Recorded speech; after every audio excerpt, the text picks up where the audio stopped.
നമസ്കാരം, ഞാൻ advocate Nelson Thomas. വളരെ സന്തോഷമുണ്ട്. കാരണം കേരളത്തിൽ 140 നിയോജക മണ്ഡലത്തിൽ വളരെ 100-ൽ പരം സീറ്റുകൾ മേടിച്ചുകൊണ്ട് വളരെ ശക്തമായ രീതിയിൽ UDF അധികാരത്തിൽ വന്നിരിക്കുകയാണ്. കോൺഗ്രസ് നേതൃത്വം നൽകുന്ന UDFനെ ജനം വിശ്വസിച്ചിരിക്കുന്നു. അതോടൊപ്പം തന്നെ ഇപ്പോഴത്തെ വിധിയെഴുത്ത് എന്ന് പറയുന്നത് അത് പിണറായി വിജയന്റെ ധാർഷ്ട്യത്തിനെതിരെയുള്ള ശക്തമായ വിധിയെഴുത്താണ് എന്നുള്ളത് കണ്ണൂർ CPMന്റെ ഒക്കെ പ്രധാനപ്പെട്ട സ്ഥലങ്ങളിലെ തോൽവിയും അതോടൊപ്പം തന്നെ CPMന്റെ ബദലായി നിന്നിട്ടുള്ളവരുടെ വിജയവുമൊക്കെ അതിനെ കാണിക്കുന്നു. ഒറ്റപ്പെട്ട സംഭവങ്ങൾ കൊട്ടാരക്കരയിൽ സംഭവിച്ചതുപോലെ അല്ലാതെ വലിയ മാറ്റങ്ങളൊന്നും കേരളത്തിൽ ഉണ്ടായിട്ടില്ല എന്നുള്ളതാണ് യാഥാർത്ഥ്യം. ഇത് യഥാർത്ഥത്തിൽ കോൺഗ്രസിന് ജനങ്ങൾ നൽകിയ വിജയമാണ്. അതോടൊപ്പം തന്നെ BJPയെ പോലെ ഒരു വർഗീയ രാഷ്ട്രീയ പാർട്ടിക്ക് കേരളത്തിൻ്റെ മണ്ണിൽ സ്ഥാനമില്ല എന്ന് അടിവരയിട്ട് പറഞ്ഞിരിക്കുക. ഇവിടെ BJP 3 പേരെ ജയിപ്പിച്ചു എങ്കിൽ ആ സ്ഥലങ്ങളിലൊക്കെ ഏകദേശം 10-15 വർഷങ്ങൾക്ക് മുമ്പ് തന്നെ സജീവമായ രീതിയിൽ സാന്നിധ്യം തെളിയിക്കാൻ കഴിഞ്ഞിട്ടുള്ളതാണ്. എന്നാൽ രാഷ്ട്രീയ തെരഞ്ഞെടുപ്പുകൾ നടന്ന മഞ്ചേശ്വരത്തായാലും പാലക്കാടായാലും അത് കാണാൻ കഴിഞ്ഞില്ല എന്നുള്ളതൊക്കെ രാഷ്ട്രീയപരമായി BJP കേരളത്തിൽ വളരുന്നതിന് വളരെ പ്രതിസന്ധികളുണ്ട് എന്നുള്ളത് യാഥാർത്ഥ്യമാണ്. എന്താണെന്ന് ചോദിച്ചാൽ ഒരു സമാധാനത്തോടെയുള്ള ഒരു ജനങ്ങൾക്ക് താമസിക്കാൻ കഴിയുന്ന ഒരു സാമൂഹിക അന്തരീക്ഷം നമ്മുടെ രാജ്യത്ത് പ്രത്യേകിച്ച് കേരളത്തിൽ വേണമെന്ന് ആഗ്രഹിക്കുന്ന ജനങ്ങൾ അത് വിദ്യാഭ്യാസത്തിൻ്റേത് തന്നെയാണ്. അപ്പോൾ ഇപ്പോൾ കോൺഗ്രസിനെ സംബന്ധിച്ചിടത്തോളം മുഖ്യമന്ത്രി പ്രതിസന്ധിയൊക്കെ കടന്നു വരുന്നുണ്ട് എന്നുള്ളതൊരു ചർച്ചയാണ്. യഥാർത്ഥത്തിൽ എന്തുകൊണ്ടാണ് ഇത്തരത്തിലൊരു ചർച്ചയ്ക്ക് കാരണമായി തീർന്നത്? അത് നമ്മൾ ചിന്തിക്കേണ്ടിയിരിക്കുന്നു. കോൺഗ്രസിനെ സംബന്ധിച്ചിടത്തോളം ഒരു ജനാധിപത്യ വ്യവസ്ഥിതിയിലുള്ള മുഖ്യമന്ത്രി തെരഞ്ഞെടുപ്പ് തന്നെയാണ് നടക്കുന്നത്. അപ്പോൾ KC വേണുഗോപാൽ, രമേശ് ചെന്നിത്തല, VD സതീശനൊക്കെ മുഖ്യമന്ത്രിയാകണമെന്ന് ആഗ്രഹിക്കുകയാണ്. എന്നാൽ കാലാകാലങ്ങളിൽ നിന്ന് വിഭിന്നമായി ചില ആൾക്കാർ സോഷ്യൽ മീഡിയയിലൂടെ വലിയ PR വർക്കുകളൊക്കെ ചെയ്ത് പ്രതിസന്ധി ഉണ്ടാക്കുന്നു എന്നുള്ളത് യാഥാർത്ഥ്യമാണ്. എന്നാൽ അത്തരത്തിലുള്ള പ്രതിസന്ധികൾക്ക് അയവ് വരുത്തേണ്ടത് ആവശ്യമാണ്. പാർട്ടിയിൽ ഒരാളെ പേര് കൂടുതലായി പറഞ്ഞതുകൊണ്ട് പരിഗണിക്കപ്പെടുന്ന ഒരു സംവിധാനമൊന്നും കോൺഗ്രസ് പാർട്ടിയിലില്ല. അത് K കരുണാകരൻ്റെ കാലം തൊട്ട് AK ആന്റണിയുടെ കാലം തൊട്ട് നമ്മൾ കണ്ടിട്ടുള്ളതും കേട്ടിട്ടുള്ളതുമാണ്. അത് യാഥാർത്ഥ്യവൽക്കരണവുമാണ്. അവിടെ ഒരാൾ കൂടുതൽ മുദ്രാവാക്യം വിളിച്ചതുകൊണ്ട് അയാൾ മുഖ്യമന്ത്രിയാകുമെന്നുണ്ടെങ്കിൽ രാഷ്ട്രീയം അത്തരത്തിലായിരിക്കണം. 2016-21 കാലഘട്ടത്തിൽ കോൺഗ്രസിനെ സംബന്ധിച്ചിടത്തോളം ആ ഭരണം നഷ്ടപ്പെടുത്തിയ ആൾക്കാരുണ്ട്. യഥാർത്ഥത്തിൽ ഉമ്മൻചാണ്ടി ഗവൺമെന്റ് ഭരണം നടത്തേണ്ട കാലഘട്ടമായിരുന്നു. എന്നാൽ പല വിഷയങ്ങളും ഉണ്ടാക്കിക്കൊണ്ടുവന്ന് ആ ഗവൺമെന്റിനെ ഇല്ലായ്മ ചെയ്യുകയായിരുന്നു. 2016 മുതൽ 2021 കാലഘട്ടം വരെ പ്രതിപക്ഷ നേതാവ് എന്ന രീതിയിൽ ശ്രീ രമേശ് ചെന്നിത്തല വളരെയേറെ ശക്തി തെളിയിച്ച ഒരു കാലഘട്ടമായിരുന്നു. അപ്പോൾ ചിലർ ചോദിക്കാം, എന്തുകൊണ്ട് അദ്ദേഹം 2021 ഇലക്ഷന് പരാജയപ്പെട്ടു എന്ന്. യഥാർത്ഥത്തിൽ പിണറായി വിജയന്റെ ഒരു വികസനത്തെ പറ്റി ചർച്ച ചെയ്യാത്ത ആ കഴിഞ്ഞ കാലഘട്ടങ്ങൾ 5 വർഷം അവിടെ ചർച്ച ചെയ്യപ്പെട്ടത് ഈ രാജ്യത്ത് കൃത്രിമമായി ഉണ്ടാക്കിയ വെള്ളപ്പൊക്കവും ലോകം മൊത്തം അടച്ചിടേണ്ടി വന്ന കൊറോണയുമാണ്. അവിടെ രണ്ടിടത്തും സാഹചര്യങ്ങളുടെ മുതലെടുപ്പ് ശ്രീ പിണറായി വിജയൻ നടത്തിയതാണ്. അല്ലെങ്കിൽ അത്തരത്തിലുള്ള കിറ്റ് വിതരണമൊക്കെ ലോകത്തുള്ള മലയാളി കേരളത്തിലെ സഹോദരങ്ങളെ സഹായിക്കുന്ന സാഹചര്യത്തിലൊക്കെ അത് പിണറായി വിജയനെ സംബന്ധിച്ചിടത്തോളം രണ്ടാമതൊരു തവണ ഇരിക്കുന്നതിന് സാഹചര്യമായി മാറിയ വളരെ ഒരു രാഷ്ട്രീയ സാഹചര്യങ്ങൾ അവിടെ ചർച്ച ചെയ്യപ്പെട്ടില്ല. അന്ന് കേരളത്തിൽ ശ്രീ ഉമ്മൻചാണ്ടിയും രമേശ് ചെന്നിത്തലയുമായിരുന്നു പ്രതിപക്ഷ നേതാവ്. രമേശ് ചെന്നിത്തലയും കോൺഗ്രസിന്റെ മുഖം ഉമ്മൻചാണ്ടിയുമായിരുന്നു. ജയിച്ചാലും എൻ്റെ ചിന്തയിൽ കൂടുതൽ സാഹചര്യങ്ങളുള്ളത് ഉമ്മൻചാണ്ടി തന്നെ കേരളത്തിൻ്റെ മുഖ്യമന്ത്രി ആയേനെ. അതിനെ അംഗീകരിക്കുന്ന നേതൃത്വമാണ് കേരളത്തിൽ ഉണ്ടായിരുന്നതും. അന്ന് VD സതീശനെ ഇന്ന് ഉയർത്തിക്കാണിക്കുന്ന ചിലർ പോലെ അന്ന് രമേശ് ചെന്നിത്തല ആരും ഉയർത്തിക്കാണിച്ചില്ല. ഇതുപോലെ ഒരു ചർച്ചയുണ്ടായില്ല. പക്ഷേ 2021 മുതൽ 2026 കാലഘട്ടം വരെ നടന്നിട്ടുള്ള എല്ലാ ഇലക്ഷനുകളിലും ഉമ്മൻചാണ്ടി സാർ മരിച്ചപ്പോൾ VD സതീശനല്ല, ഇവിടെ ആരും പ്രതിപക്ഷ നേതാവില്ലേലും ഉമ്മൻചാണ്ടി സാറിൻ്റെ മകൻ എന്ന രീതിയിൽ ആ ലേബലിൽ ചാണ്ടി ഉമ്മൻ വിജയിച്ചത് അത്തരത്തിൽ തന്നെയാണ്. പാലക്കാട് ഷാഫി മാറിയപ്പോൾ നമുക്കറിയാം, സ്ത്രീ പീഡന പരമ്പരയുമായൊക്കെ ബന്ധപ്പെട്ടെന്നൊക്കെ കേൾക്കുന്ന തരത്തിലായാലും ശ്രീ രാഹുൽ മാങ്കൂട്ടത്തിൽ കേരളത്തിലെ ഒട്ടുമിക്ക സ്ഥലങ്ങളിൽ മത്സരിച്ചാലും വളരെ ഈസിയായി ജയിക്കുന്ന അദ്ദേഹത്തിൻ്റെ വാക് ചാതുര്യവും നേതൃത്വത്തിൻ്റെ അദ്ദേഹത്തിനൊരു പാഠവുമുണ്ട് എന്നുള്ളതൊക്കെ മനസ്സിലാക്കിയിട്ടുള്ളതാണ്. അപ്പോൾ അവിടെയും അത് ജയിക്കാൻ കഴിയുന്നതിൻ്റെ സാഹചര്യം അതായിരുന്നു. ആര്യാടൻ ഷൗക്കത്തും ഒക്കെ ഒരു കാര്യം വളരെ വ്യക്തമായി പറയാൻ, കേരളത്തിലുണ്ടായിട്ടുള്ള തെരഞ്ഞെടുപ്പുകൾ ഇതൊക്കെ വലിയ ഒരു ചർച്ചയുടെ തുടക്കമായിരുന്നു. കാരണം കേരളത്തിൽ MLA സ്ഥാനാർത്ഥികളായി മത്സരിച്ച 3 പേര്, ആര്യാടൻ ഷൗക്കത്തും ചാണ്ടി ഉമ്മനും അതോടൊപ്പം തന്നെ രാഹുൽ മാങ്കൂട്ടത്തിലും വിജയിച്ചു വന്നെടുത്ത് അതിൽ വലിയ രീതിയിലുള്ള കോൺഗ്രസിൻ്റെ ആവേശകരമായ ഒരു പ്രവർത്തനമുണ്ടായിരുന്നു. നേതാക്കന്മാരുടെ ഇടയിൽ നിന്നും യുവജനങ്ങളുടെ ഇടയിൽ നിന്നും ഒരു യുവ ടീം ഉണ്ടായിരുന്നു ഷാഫിയുടെയൊക്കെ നേതൃത്വത്തിൽ.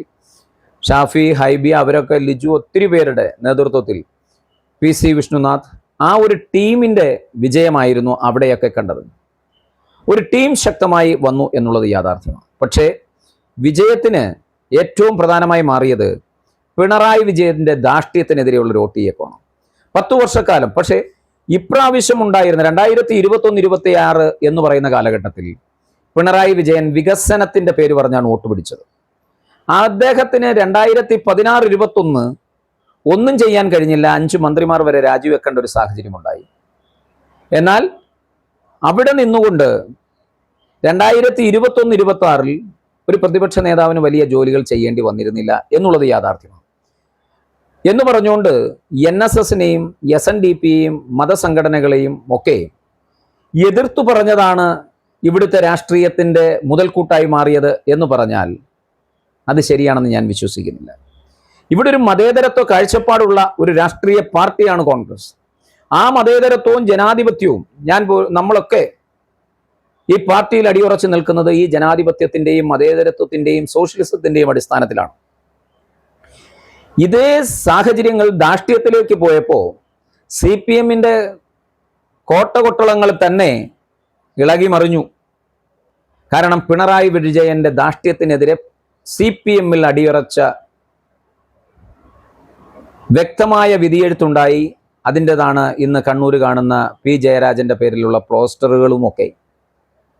അത് CPMൽ അന്തചിത്രങ്ങളും സ്വജനപക്ഷപാതവും കുടുംബം എന്ന് പറയുന്ന കാഴ്ചപ്പാടിലേക്ക് ഗോവിന്ദനും പിണറായി വിജയനും പോയതിൻ്റെ വിധിയെഴുത്തും ഒക്കെയാണ് ഈ തെരഞ്ഞെടുപ്പിൽ മുഖ്യമായി കണ്ടത്. ഈ സാഹചര്യങ്ങളെ ഞാൻ വിവരിച്ചതിൻ്റെ കാരണം, ഇപ്പോൾ ഞാൻ പറഞ്ഞ ഈ സാഹചര്യം ഫേസ്ബുക്കുകളിലൂടെ നേതാക്കന്മാരെ ആക്ഷേപിക്കുന്നത്, ഹൈക്കമാൻഡ്, അത് ഈ ആക്ഷേപിക്കുന്നവരുടെയൊക്കെ പ്രൊഫൈൽ എടുത്ത് നോക്കിയാലും ഇവരൊക്കെ അഭിനവ രാഷ്ട്രീയ നേതാക്കന്മാരല്ല. അവരെല്ലാം വരുന്നത് ഈ സൗദിയിലും ഗൾഫിൽ നിന്നും ഒക്കെയായി കൂടുതൽ കമൻറ്റുകൾ വരുന്നത്. അങ്ങനെ രാഷ്ട്രീയപരമായി ആരെ അധിക്ഷേപിക്കരുത്. സംഘടനാ പ്രവർത്തനത്തിൽ എത്രയോ വർഷമായി എത്രയോ ചെറുപ്പക്കാർ, എല്ലാവർക്കും രക്ഷപ്പെടാൻ പറ്റത്തില്ല. ഞങ്ങളൊക്കെ ലിജു, വിഷ്ണു ഇവരൊക്കെ നിൽക്കുന്ന കാലഘട്ടം തൊട്ട് 93 തൊട്ട് ഞങ്ങൾ സജീവമാണ്. പല പ്രാവശ്യം കൗൺസിലറായിട്ട് പല രീതിയിൽ ഞങ്ങൾ സംഘടനാ പ്രവർത്തനത്തിൽ സജീവമായി നിൽക്കുമ്പോഴും ഈ പാർട്ടിയിൽ എല്ലാവർക്കും രക്ഷപ്പെടാൻ കഴിയില്ല. ഇപ്പം ലിജു ഒരു മന്ത്രിയാകണമെന്ന്, വിഷ്ണു മന്ത്രിയാകണമെന്നും, റോജി മന്ത്രിയാകണമെന്നും, ഹൈബി ആകണമെന്നും, ചാണ്ടി ആകണമെന്നൊക്കെ ഞങ്ങൾ ആഗ്രഹിക്കുമ്പോൾ ഞങ്ങൾ ചിന്തിക്കുന്നത് അവരൊക്കെ ഞങ്ങളുടെ ഒരു റെപ്രസെൻറ്റേറ്റീവാണ്. ഞങ്ങളെപ്പോലെയുള്ള 10,000-കണക്കിന് യൂത്ത് കോൺഗ്രസ്സുകാരുടെ റെപ്രസെൻറ്റേറ്റീവാണ്. അവർ വരണം. നമ്മളെപ്പോഴും അങ്ങനെയാണ് കാണേണ്ടത്. അപ്പോൾ ഉമ്മൻചാണ്ടി വന്നാലും, രമേശ് ചെന്നിത്തല വന്നാലും, KC വേണുഗോപാൽ വന്നാലും, VD സതീശൻ വന്നാലും ഈ നിൽക്കുന്ന കേരളത്തിലെ കോൺഗ്രസ് പ്രവർത്തകരുടെ അറിയണം.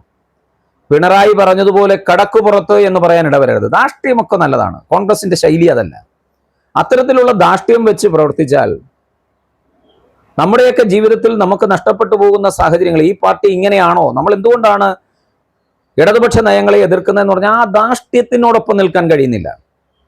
ഇവിടെ ജനാധിപത്യത്തിനൊപ്പം നിൽക്കണം. നമുക്ക് ഒരു വലിയ കാഴ്ചപ്പാടോടുകൂടി മത്സരിച്ച് ആ കാഴ്ചപ്പാട് നിലനിർത്താൻ കഴിയണം. അപ്പോൾ ഏത് നേതാക്കന്മാരായാലും അണികൾക്ക് 10 വർഷം ജീവിതത്തിൽ വലിയ നഷ്ടങ്ങൾ ഉണ്ടായ നിന്ന കോൺഗ്രസ്സുകാർ അവരെ അംഗീകരിക്കുന്നവരായിരിക്കണം നേതാവ്. കടക്കുപുറത്ത് എന്ന് പറയുന്ന ഒരു നേതാവിനെ നമുക്ക് വേണ്ട. സ്നേഹത്തോടെയും സാഹോദര്യത്തോടെയും ചേർത്ത് നിർത്തലിൻ്റെയും രാഷ്ട്രീയമാണ് നമ്മൾ ആഗ്രഹിക്കുന്നത്. ഒരു കാര്യം ഞാൻ പറയാം, 2021 തെരഞ്ഞെടുപ്പ് കാലഘട്ടത്തിൽ ഉമ്മൻചാണ്ടിയെ മുന്നിൽ നിർത്തി അല്ലെങ്കിൽ രമേശ് ചെന്നിത്തലയെ മുന്നിൽ നിർത്തി ഉള്ള തെരഞ്ഞെടുപ്പല്ല. ജയിച്ചിരുന്നെങ്കിൽ ഉമ്മൻചാണ്ടി സാർ കേരളത്തിന്റെ മുഖ്യമന്ത്രി ആവാൻ സാധ്യതയുള്ള സമയമായിരുന്നു. അതുപോലെ തന്നെ ഇപ്രാവശ്യവും കെ.സി. വേണുഗോപാലും രമേശ് ചെന്നിത്തലയും വി.ഡി. സതീശനുമൊക്കെ മുഖ്യധാരയിൽ ഉണ്ടായിരുന്നവരാ. അവരിൽ ആർക്ക് വേണമെങ്കിലും മുഖ്യമന്ത്രിയാകാം. പക്ഷേ ഈ ഫേസ്ബുക്കിൽ ചില വൃത്തികെട്ട കമന്റുകൾ അത് അംഗീകരിക്കാൻ കഴിയുന്നില്ല എന്നുള്ളതാണ്. ഇതിന്റെ പിന്നിൽ ആരാണെന്ന് ചോദിച്ചാൽ PR വർക്കിന്റെ ആൾക്കാരാണ്. പണം മേടിച്ചിട്ട് ശുദ്ധ തെമ്മാടിത്തരം പറയുന്ന ആൾക്കാരുടെ എണ്ണം വർദ്ധിച്ചു എന്നുള്ളതാണ്. പാർട്ടിയോട് താല്പര്യം, അതാണ് ഞാൻ പറയുന്നത്. കോൺഗ്രസ് അതിശക്തമായി ഇത്തരത്തിൽ ഫേസ്ബുക്കിൽ എഴുതുന്നവന്മാർക്ക് പാർട്ടിയുടെ മെമ്പർഷിപ്പ് കൊടുത്ത് പാർട്ടിയെ പ്രവേശിപ്പിച്ച് അവന്മാരെ പാർട്ടിയൊക്കെ പ്രവർത്തനം നടത്തിപ്പിക്കണം. അല്ലാതെ ഉഡായിപ്പ് രാഷ്ട്രീയവുമായി ബന്ധപ്പെട്ട് താൽക്കാലിക താല്പര്യത്തിന് വേണ്ടി പൈസ മേടിച്ചുള്ള PR വർക്ക് ആരൊക്കെ ഏറ്റെടുത്താലും അവരെ ഒറ്റപ്പെടുത്തുക തന്നെ ചെയ്യണമെന്നാണ് എൻ്റെ വ്യക്തിപരമായ അഭിപ്രായം. ഇത് കാരണം ഇതുണ്ടായതൊരു വികാരമാണ്. 10 വർഷക്കാലമൊക്കെ ഈ രാജ്യത്ത് കോൺഗ്രസ് അടച്ചിടപ്പെടുമ്പോൾ എല്ലാവരും കോൺഗ്രസ് ഒരൊറ്റക്കെട്ടായിട്ടാണ് പ്രവർത്തിച്ചത്. കോൺഗ്രസിന് കേരളത്തിൽ തിരിച്ചു വരാനുള്ള സാഹചര്യമുള്ള മണ്ണ് തന്നെയാണ്. ഇവിടെ കോൺഗ്രസ് കുഴിച്ചിടപ്പെട്ടിട്ടൊന്നുമില്ല. കോൺഗ്രസ് ശക്തമായ പാർട്ടിയാണ്. അവിടെ കോൺഗ്രസ് അധികാരത്തിൽ വരുമ്പോൾ കേന്ദ്രത്തിൽ കോൺഗ്രസിന് ശക്തി ആർജിക്കുകയാണ്. രാഷ്ട്രീയ സാഹചര്യങ്ങൾ, ഇന്ത്യയിലെ ജനങ്ങളുടെ ബുദ്ധിമുട്ടുകൾ, ഇതൊക്കെ വളരെ വലുതായി മാറിയിരിക്കുന്നു. ജനങ്ങൾ ഉറപ്പായും കോൺഗ്രസിനോട് ചേർന്ന് നിൽക്കുന്ന ഒരു സാഹചര്യത്തിലേക്ക് എത്തിച്ചേരും. ഗ്യാസിൻ്റെയും ഡീസലിൻ്റെയും പെട്രോളിൻ്റെയും ഒക്കെ വില അത്തരത്തിൽ വർദ്ധിച്ചിരിക്കുക. അതുകൊണ്ട് ഒരു കാര്യം, കോൺഗ്രസിൽ പ്രശ്നങ്ങൾ ഉണ്ടാക്കാതെ ഹൈക്കമാൻഡ് പറയുന്ന ആരായാലും അവരെ ഉൾക്കൊള്ളുക എന്നുള്ളതാണ്.